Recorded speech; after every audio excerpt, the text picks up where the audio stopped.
الحمدللہ رب العالمین والصلاة والسلام علی سید الانبیاء والمرسلین اما بعد فاعوذ باللہ من الشیطان الرجیم بسم اللہ الرحمن الرحیم۔ لیسن نمبر 15 سیرت،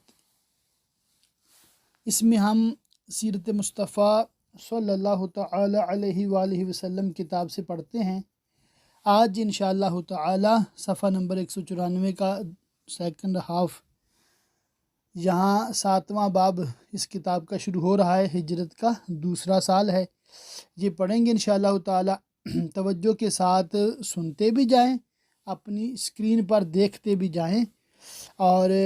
اس کی خوب برکتیں حاصل کریں گے انشاءاللہ تعالی جتنی زیادہ توجہ سے سنیں گے، پڑھیں گے۔ پہلی ہجری کی طرح دوسری ہجری میں بھی بہت سے اہم واقعات وقوع پذیر ہوئے، جن میں سے چند بڑے بڑے واقعات یہ ہیں۔ پہلا، قبلہ کی تبدیلی۔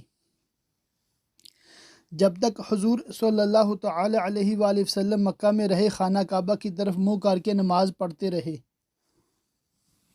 مگر ہجرت کے بعد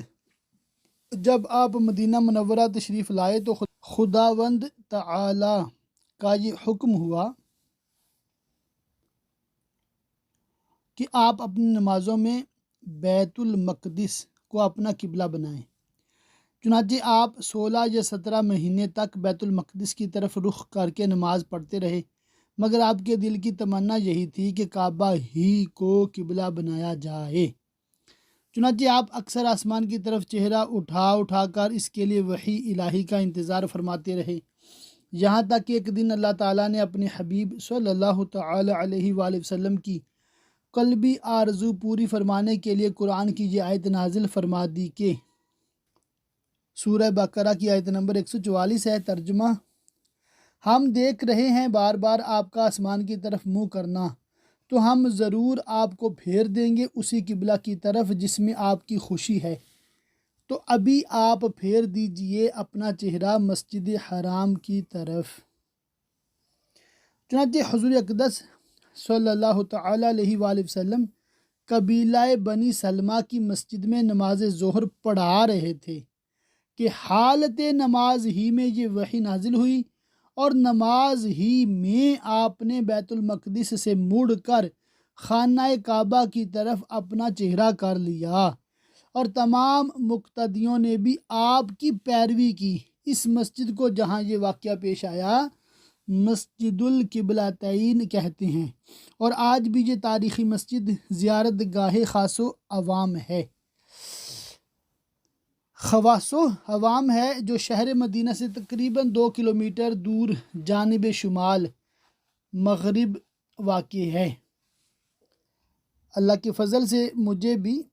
یہ مسجد کی زیارت کی سعادت ملی ہے، تو جب ہم مسجد میں جاتے ہیں تو عام مسجدوں کی طرح ذرا وہ محراب سامنے نظر آتی ہے، خانہ کعبہ شریف کی طرف آپ کا منہ ہوتا ہے، مگر جب آپ محراب کے پاس جائیں اور بالکل پیچھے مڑ کے دیکھیں، یو ٹرن لے لینا، اباؤٹ ٹرن کریں، تو بالکل اپوزٹ ڈائریکشن میں جہاں سے آپ مسجد میں آئے تھے اس طرف منہ کریں گے تو بیت المقدس اس طرف ہے۔ تو گویا کہ نبی کریم صلی اللہ تعالی علیہ وآلہ وسلم جب بیت المقدس کی طرف منہ کر کے نماز پڑھا رہے تھے، اس دوران حکم نازل ہوا، غالباً 2 رکعتیں پڑھی تھی اس طرف، تو آپ نے اپنا چہرہ اقدس صحابہ کرام کی طرف کر لیا۔ بالکل صحابہ کرام بھی سمجھ گئے تو وہ چل کے آپ کے پیچھے آ گئے، تو یوں یہ ترکیب بنی تھی۔ قبلتین کہتے ہیں 2 قبلے، تو مسجد کا نام ہی 2 قبلوں والی مسجد بن گیا۔ اس قبلہ بدلنے کو تحویل قبلہ کہتے ہیں۔ تحویل قبلہ سے یہودیوں کو بڑی سخت تکلیف پہنچی۔ جب تک حضور صلی اللہ تعالی علیہ وسلم بیت المقدس کی طرف رخ کر کے نماز پڑھتے رہے تو یہودی بہت خوش تھے اور فخر کے ساتھ کہا کرتے تھے کہ محمد صلی اللہ تعالی علیہ وآلہ وسلم بھی ہمارے ہی قبلہ کی طرف رخ کر کے عبادت کرتے ہیں۔ مگر جب قبلہ بدل گیا تو یہودی اس قدر برہم اور ناراض ہو گئے کہ وہ یہ طعنہ دینے لگے کہ محمد صلی اللہ تعالیٰ علیہ وآلہ وسلم چونکہ ہر بات میں ہم لوگوں کی مخالفت کرتے ہیں، اس لیے انہوں نے محض ہماری مخالفت میں قبلہ بدل دیا ہے۔ اسی طرح منافقین کا گروہ بھی طرح طرح کی نکتہ چینی اور قسم قسم کے اعتراضات کرنے لگا، تو ان دونوں گروہوں کی زبان بندی اور دہن دوزی کے لیے خداوند کریم نے یہ آیتیں نازل فرمائیں۔ یہ آیتیں دوسرے پارے کے شروع کی آیتیں ہیں۔ سَيَقُولُ السُّفَهَاءُ، یہاں سے مطلب تو ان کا میں ترجمہ پڑھ دیتا ہوں۔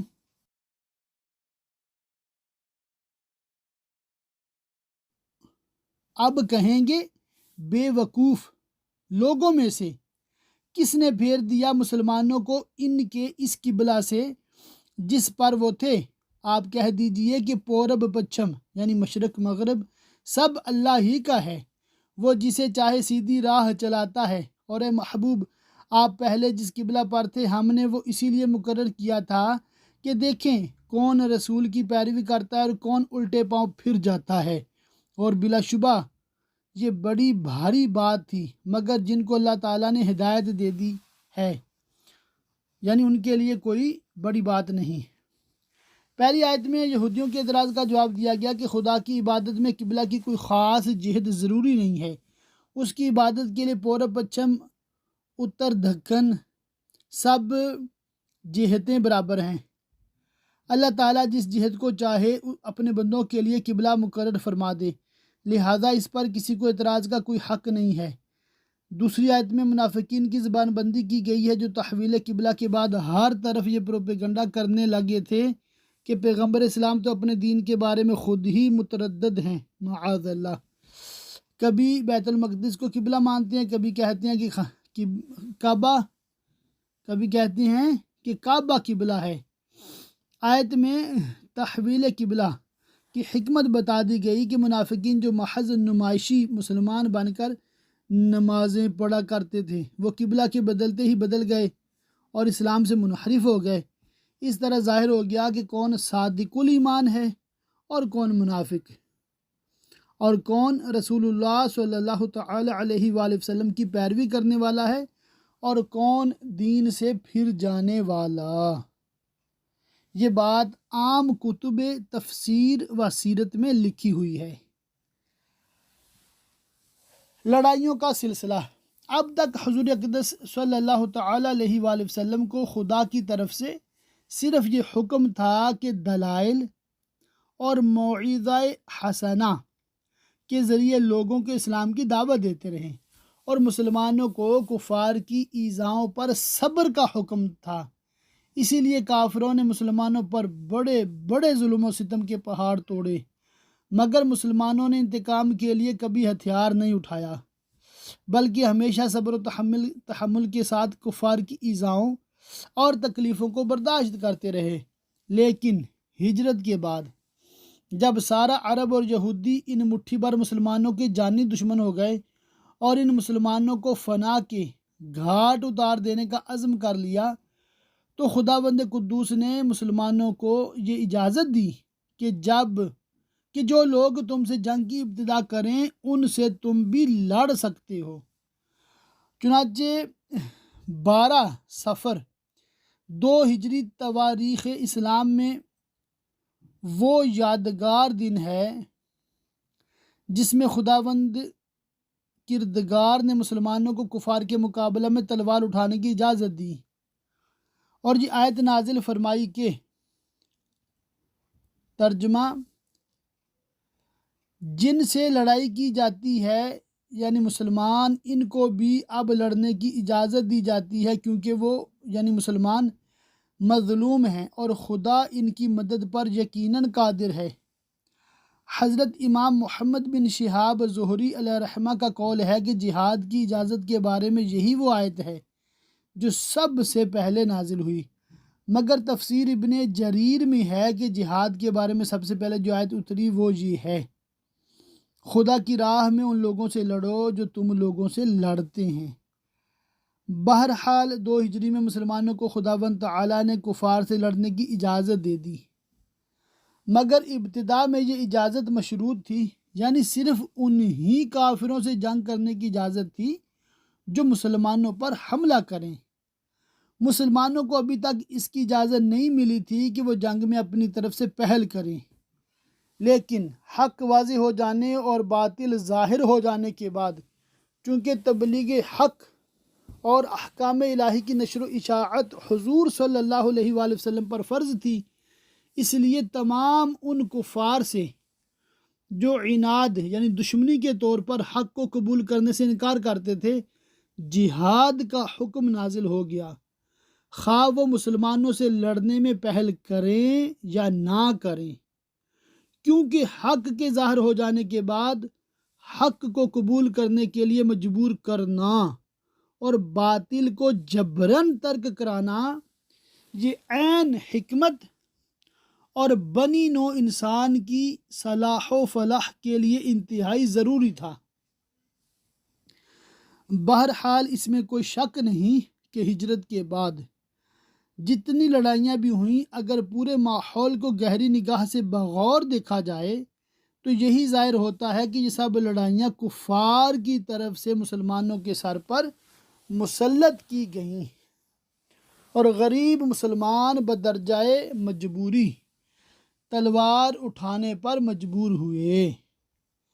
مثلاً مندرجہ ذیل چند واقعات پر ذرا تنقیدی نگاہ سے نظر ڈالیے۔ نمبر 1، حضور صلی اللہ علیہ وآلہ وسلم اور آپ کے صحابہ اپنا سب کچھ مکہ میں چھوڑ کر انتہائی بے کسی کے عالم میں مدینہ چلے آئے تھے۔ چاہیے تو یہ تھا کہ کفار مکہ اب اطمینان سے بیٹھ رہتے کہ ان کے دشمن یعنی رحمتی عالم صلی اللہ علیہ وآلہ وسلم اور مسلمان ان کے شہر سے نکل گئے، مگر ہوا یہ کہ ان کافروں نے غیظ و غضب کا پارا اتنا چڑھ گیا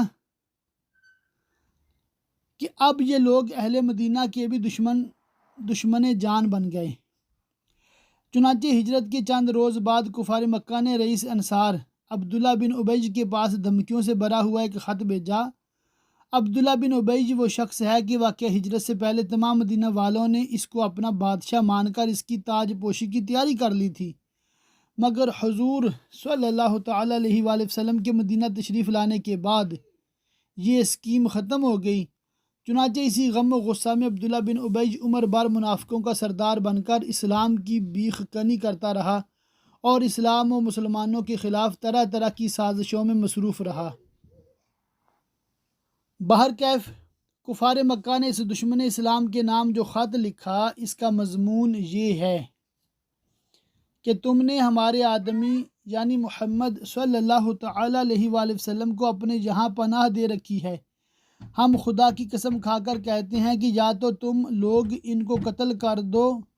یا مدینہ سے نکال دو، ورنہ ہم سب لوگ تم پر حملہ کر دیں گے اور تمہارے تمام لڑنے والے جوانوں کو قتل کر کے تمہاری عورتوں پر تصرف کریں گے۔ جب حضور صلی اللہ تعالیٰ علیہ وآلہ وسلم کو کفار مکہ کے اس تہدید آمیز اور خوفناک خط کی خبر معلوم ہوئی تو آپ نے عبداللہ بن ابی سے ملاقات فرمائی اور ارشاد فرمایا کہ کیا تم اپنے بھائیوں اور بیٹوں کو قتل کرو گے؟ چونکہ اکثر انصار دامن اسلام میں آ چکے تھے، اس لیے عبداللہ بن ابی نے اس نکتہ کو سمجھ لیا اور کفار مکہ کے حکم پر عمل نہیں کر سکا۔ دوسری وجہ، ٹھیک اسی زمانے میں حضرت سعد بن معاذ رضی اللہ تعالیٰ عنہ جو قبیلہ اوس کے سردار تھے، عمرہ ادا کرنے کے لیے مدینہ سے مکہ گئے اور پرانے تعلقات کی بنا پر امیہ بن خلف کے مکان پر قیام کیا۔ جب امیہ ٹھیک دوپہر کے وقت ان کو ساتھ لے کر طواف کعبہ کے لیے گیا تو اتفاق سے ابو جہل سامنے آ گیا اور ڈانٹ کر کہا کہ اے امیہ، یہ تمہارے ساتھ کون ہے؟ امیہ نے کہا یہ مدینہ کے رہنے والے سعد بن معاذ ہیں۔ یہ سن کر ابو جہل نے تڑپ کر کہا کہ تم لوگوں نے بے دھرموں یعنی محمد صلی اللہ علیہ وآلہ وسلم اور صحابہ کو اپنے یہاں پناہ دی ہے، خدا کی قسم اگر تم امیہ کے ساتھ میں نہ ہوتے تو بچ کر واپس نہیں جا سکتے تھے۔ حضرت سعد بن معاذ رضی اللہ تعالیٰ عنہ نے بھی انتہائی جرأت اور دلیری کے ساتھ یہ جواب دیا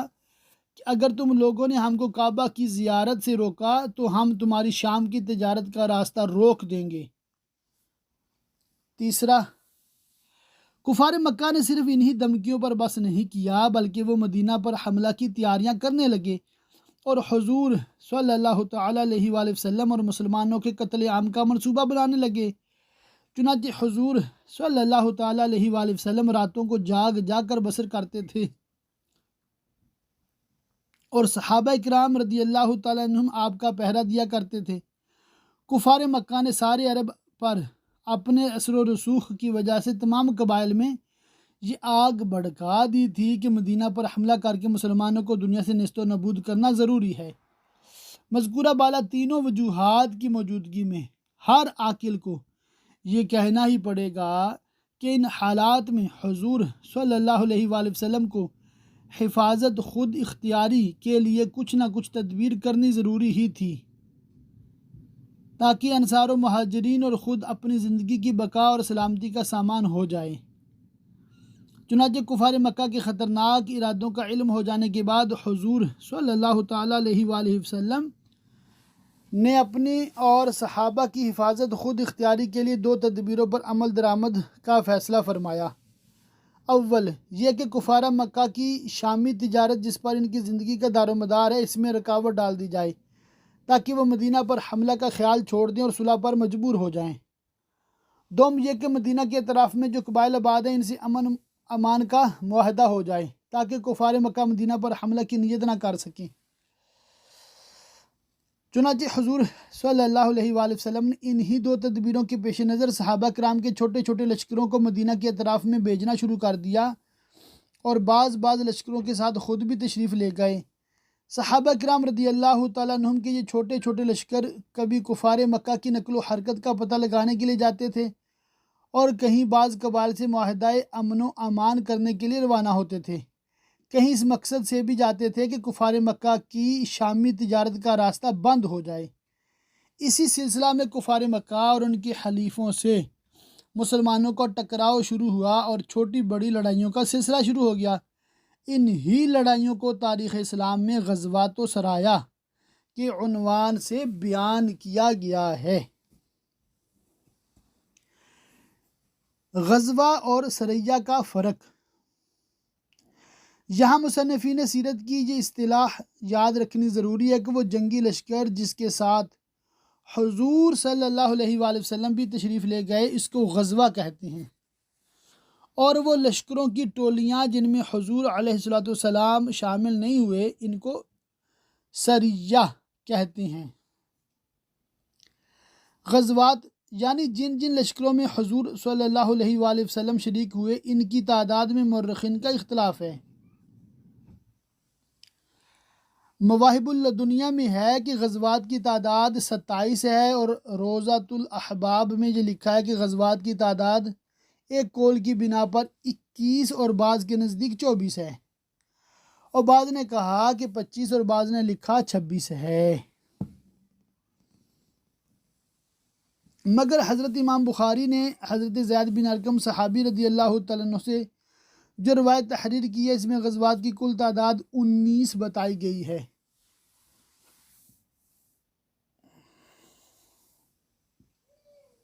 اور ان میں سے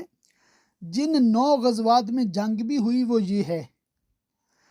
نمبر 1 جنگ بدر، نمبر 2 جنگ احد، نمبر 3 جنگ احزاب، نمبر 4 جنگ بنو قریظہ،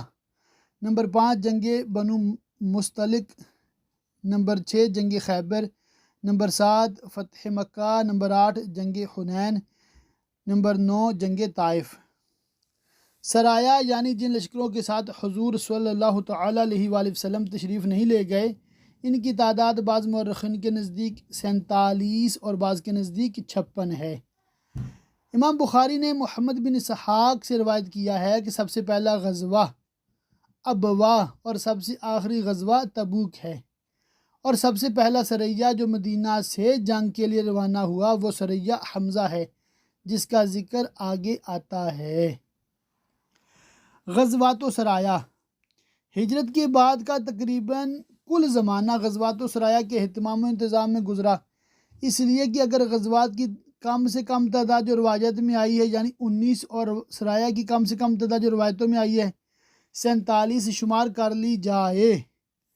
تو 9 سال میں حضور صلی اللہ تعالیٰ علیہ وآلہ وسلم کو چھوٹی بڑی 66 لڑائیوں کا سامنا کرنا پڑا۔ لہذا غزوات و سرایا کا عنوان حضور صلی اللہ علیہ وآلہ وسلم کی سیرت مقدسہ کا بہت ہی عظیم الشان حصہ ہے، اور بحمدہ تعالیٰ ان تمام غزوات و سرایا ان کی وجوہات و اسباب کا پورا حال اسلامی تاریخوں میں مذکور و محفوظ ہے، مگر یہ اتنا لمبا چوڑا مضمون ہے کہ ہماری اس کتاب کا تنگ دامن ان تمام مضامین کو سمیٹنے سے بالکل ہی قاصر ہے۔ لیکن بڑی مشکل یہ ہے کہ اگر ہم بالکل ہی ان مضامین کو چھوڑ دیں تو یقیناً سیرت رسول کا مضمون بالکل ہی ناقص اور نامکمل رہ جائے گا۔ اس لیے مختصر طور پر چند مشہور غزوات و سرایا کا یہاں ذکر کر دینا نہایت ضروری ہے تاکہ سیرت مقدسہ کا یہ اہم باب بھی ناظرین کے لیے نظر افروز ہو جائے۔ سریہ حمزہ، حضور اقدس صلی اللہ تعالیٰ علیہ وآلہ وسلم نے ہجرت کے بعد جب جہاد کی آیت نازل ہو گئی تو سب سے پہلے ایک چھوٹا سا لشکر کفار کے مقابلہ کے لیے روانہ فرمایا، اس کا نام سریہ حمزہ ہے۔ حضور صلی اللہ تعالیٰ علیہ وآلہ وسلم نے اپنے چچا حضرت حمزہ بن عبد المطلب رضی اللہ تعالیٰ عنہ کو ایک سفید جھنڈا عطا فرمایا، اور اس جھنڈے کے نیچے صرف 30 مہاجرین کو ایک لشکر کفار کے مقابلہ کے لیے بھیجا جو 300 کی تعداد میں تھے، اور ابو جہل ان کا سپہ سالار تھا۔ حضرت حمزہ رضی اللہ تعالیٰ عنہ سیف البحر تک پہنچے اور دونوں طرف سے جنگ کے لیے صف بندی بھی ہو گئی، لیکن ایک شخص مجدی بن عمر جوہنی نے جو دونوں فریق کا حلیف تھا بیچ میں پڑھ کر لڑائی موقوف کرا دی۔ سریہ عبیدہ بن الحارث، اسی سال 60 یا 80 مہاجرین کے ساتھ حضور صلی اللہ تعالیٰ علیہ وآلہ وسلم نے حضرت عبیدہ بن الحارث رضی اللہ تعالیٰ عنہ کو سفید جھنڈے کے ساتھ امیر بنا کر رابغ کی طرف روانہ فرمایا۔ اس سریہ کے علمبردار حضرت مصطح بن اثاثہ رضی اللہ تعالیٰ عنہ تھے۔ جب یہ لشکر ثنیہ مرہ کے مقام پر پہنچا تو ابو سفیان اور ابو جہل کے لڑکے اکرمہ کی کمان میں 200 کفار قریش جمع تھے۔ دونوں لشکروں کا سامنا ہوا۔ حضرت سعد بن ابی وقاص رضی اللہ تعالیٰ عنہ نے کفار پر تیر پھینکا۔ یہ سب سے پہلا تیر تھا جو مسلمانوں کی طرف سے کفار مکہ پر چلایا گیا۔ حضرت سعد بن ابی وقاص رضی اللہ تعالیٰ عنہ نے کل 8 تیر پھینکے اور ہر تیر نشانہ پر ٹھیک بیٹھا۔ کفار ان تیروں کی مار سے گھبرا کر فرار ہو گئے، اس لیے کوئی جنگ نہیں ہوئی۔ سبحان اللہ۔ سریہ سعد بن ابی وقاص، اسی سال ماہ ذوالقعدہ میں حضرت سعد بن ابی وقاص رضی اللہ تعالیٰ عنہ کو 20 سواروں کے ساتھ حضور صلی اللہ علیہ وآلہ وسلم نے اس مقصد سے بھیجا تاکہ یہ لوگ کفار قریش کے ایک لشکر کا راستہ روکیں۔ اس سریہ کا جھنڈا بھی سفید رنگ کا تھا اور حضرت مقداد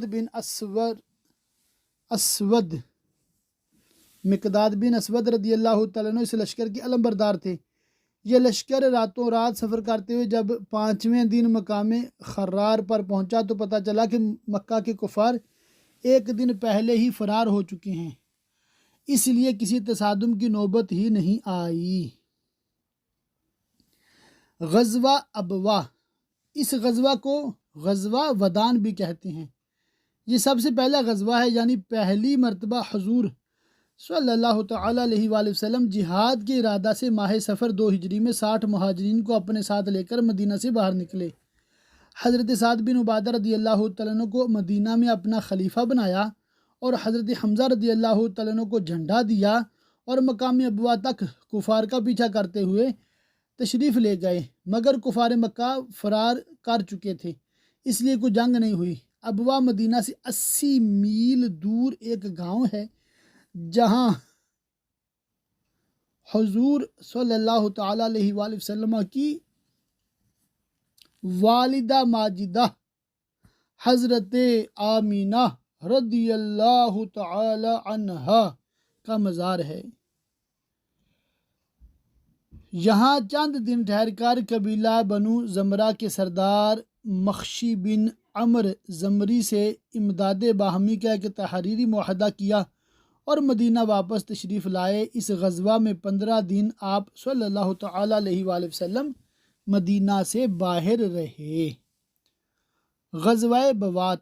ہجرت کے 13ویں مہینے 2 ہجری میں مدینہ پر حضرت سعد بن معاذ رضی اللہ تعالیٰ عنہ کو حاکم بنا کر 200 مہاجرین کو ساتھ لے کر حضور صلی اللہ تعالیٰ علیہ وآلہ وسلم جہاد کی نیت سے روانہ ہوئے۔ اس غزوہ کا جھنڈا بھی سفید تھا اور علم بردار حضرت سعد بن ابی وقاص رضی اللہ تعالیٰ عنہ تھے۔ اس غزوہ کا مقصد کفار مکہ کے ایک تجارتی قافلہ کا راستہ روکنا تھا۔ اس قافلہ کا سالار امیہ بن خلف جمحی تھا۔ اس قافلہ میں 100 قریشی کفار اور 2500 اونٹ تھے۔ حضور صلی اللہ تعالیٰ علیہ وآلہ وسلم اس قافلہ کی تلاش میں مقام بوات تک تشریف لے گئے، مگر کفار قریش کا کہیں سامنا نہیں ہوا، اس لیے حضور صلی اللہ تعالیٰ علیہ وآلہ وسلم بغیر کسی جنگ کے مدینہ واپس تشریف لائے۔ غزوہ صفوان اسی سال کرز بن جابر فہری نے مدینہ کی چراگاہ میں ڈاکہ ڈالا اور کچھ اونٹوں کو ہانک کر لے گیا۔ حضور صلی اللہ تعالیٰ علیہ وآلہ وسلم نے حضرت زید بن حارثہ رضی اللہ تعالیٰ عنہ کو مدینہ میں اپنا خلیفہ بنا کر اور حضرت علی رضی اللہ تعالیٰ عنہ کو علم بردار بنا کر صحابہ کی ایک جماعت کے ساتھ وادی صفوان تک اس ڈاکو کا تعاقب کیا، مگر وہ اس قدر تیزی کے ساتھ بھاگا کہ ہاتھ نہیں آیا اور حضور صلی اللہ تعالیٰ علیہ وآلہ وسلم مدینہ واپس تشریف لائے۔ وادی صفوان بدر کے قریب ہے، اسی لیے بعض مورخین نے اس غزوہ کا نام غزوہ بدر اولا یعنی پہلا بدر کا غزوہ رکھا۔ اس لیے یاد رکھنا چاہیے کہ غزوہ صفوان اور غزوہ بدر اولا دونوں ایک ہی غزوہ کے 2 نام ہیں۔ غزوہ ذی العشیرہ اسی 2 ہجری میں کفار قریش کا قافلہ مال تجارت لے کر مکہ سے شام جا رہا تھا۔ حضور صلی اللہ علیہ وآلہ وسلم 150 یا 200 مہاجرین صحابہ کو ساتھ لے کر اس قافلہ کا راستہ روکنے کے لیے مقام ذی العرشہ تک تشریف لے گئے، جو ینبوع کی بندرگاہ کے قریب ہے، مگر یہاں پہنچ کر معلوم ہوا کہ قافلہ بہت آگے بڑھ گیا ہے،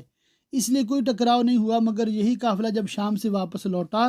اور حضور صلی اللہ علیہ وآلہ وسلم اس کی مزاحمت کے لیے نکلے تو جنگ بدر کا معرکہ پیش آ گیا، جس کا مفصل ذکر آگے آتا ہے۔ سریہ عبداللہ بن جاحش اسی سال ماہ رجب 2 ہجری میں حضور صلی اللہ تعالیٰ علیہ وآلہ وسلم نے حضرت عبداللہ بن جاحش رضی اللہ تعالیٰ عنہ کو امیر لشکر بنا کر ان کی ماتحتی میں 8 یا 12 مہاجرین کا ایک جتھا روانہ فرمایا۔ 2 آدمی ایک اونٹ پر سوار تھے۔ حضور صلی اللہ تعالیٰ علیہ وآلہ وسلم نے حضرت عبداللہ بن جاحش رضی اللہ تعالیٰ عنہ کو لفافہ میں ایک مہر بند خط دیا اور فرمایا کہ 2 دن سفر کرنے کے بعد اس لفافہ کو کھول کر پڑھنا اور اس میں جو ہدایات لکھی ہوئی ہیں ان پر عمل کرنا۔ یہ خط کھول کر پڑھا تو اس میں یہ درج تھا کہ تم طائف اور مکہ کے درمیان مقام نخلا میں ٹھہر کر قریش کے قافلوں پر نظر رکھو اور صورتحال کی ہمیں برابر خبر دیتے رہو۔ یہ بڑا ہی خطرناک کام تھا، کیونکہ دشمنوں کے عین مرکز میں قیام کر کے جاسوسی کرنا گویا موت کے منہ میں جانا تھا، مگر یہ سب جانثار بے دھڑک مقام نخلا پہنچ گئے۔ عجیب اتفاق کہ رجب کی آخری تاریخ کو یہ لوگ نخلا میں پہنچے اور اسی دن کفار قریش کا ایک تجارتی قافلہ آیا، جس میں عمر بن الحضرمی اور عبداللہ بن مغیرہ کے 2 لڑکے عثمان و نوفل اور حکیم بن کسان وغیرہ تھے، اور اونٹوں پر کھجور اور دوسرا مال تجارت لدا ہوا تھا۔ امیر سریہ حضرت عبداللہ بن جاحش رضی اللہ تعالیٰ عنہ نے اپنے ساتھیوں سے فرمایا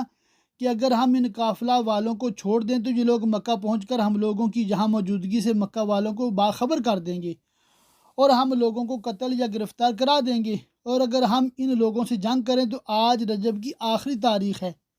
لہٰذا شہر حرام میں جنگ کرنے کا گناہ ہم پر لازم ہوگا۔ آخر یہی رائے قرار پائی کہ ان لوگوں سے جنگ کر کے اپنی جان کے خطرہ کو دفع کرنا چاہیے۔ چنانچہ حضرت واقد بن عبداللہ تمیمی رضی اللہ تعالیٰ عنہ نے ایک ایسا طاق کر تیر مارا کہ عمر بن الحضرمی کو لگا اور وہ اسی تیر سے قتل ہو گیا، اور عثمان و حکم کو ان لوگوں نے گرفتار کر لیا۔ نوفل بھاگ گیا۔ حضرت عبداللہ بن جحش رضی اللہ تعالیٰ عنہ اونٹوں اور ان پر لدے ہوئے مال و اسباب کو مال غنیمت بنا کر مدینہ لوٹ آئے اور حضور صلی اللہ تعالیٰ علیہ وآلہ وسلم کی خدمت میں اس مال غنیمت کا 5واں حصہ پیش کیا۔ جو لوگ قتل یا گرفتار ہوئے وہ بہت ہی معزز خاندان کے لوگ تھے۔ عمر بن الحضرمی جو قتل ہوا عبداللہ حضرمی کا بیٹا تھا۔ عمر بن الحضرمی پہلا کافر تھا جو مسلمانوں کے ہاتھ سے مارا گیا۔ جو لوگ گرفتار ہوئے یعنی عثمان اور حکم، ان میں سے عثمان تو مغیرہ کا پوتا تھا جو قریش کا ایک بہت بڑا رئیس شمار کیا جاتا تھا، اور حکم بن کسان ہشام بن المغیرہ کا آزاد کردہ غلام تھا۔ اس بنا پر اس واقعہ نے تمام کفار قریش کو غیظ و غضب میں آگ بگولا بنا دیا،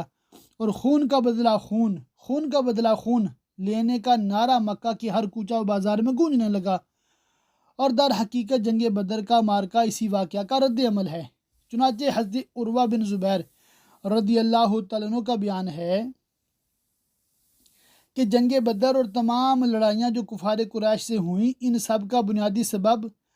عمر بن الحضرمی کا قتل ہے، جس کو حضرت واقد بن عبداللہ تمیمی رضی اللہ تعالیٰ عنہ نے تیر مار کر قتل کر دیا تھا۔ انشاءاللہ تعالی لیسن نمبر 16 سے ہم جنگ بدر اور اس کے بعد کے واقعات انشاءاللہ تعالی پڑھے سنیں گے۔ اللہ تعالیٰ سے دعا کہ اللہ تعالیٰ ہمیں دین اسلام کی درست سمجھ بوجھ عطا فرمائے،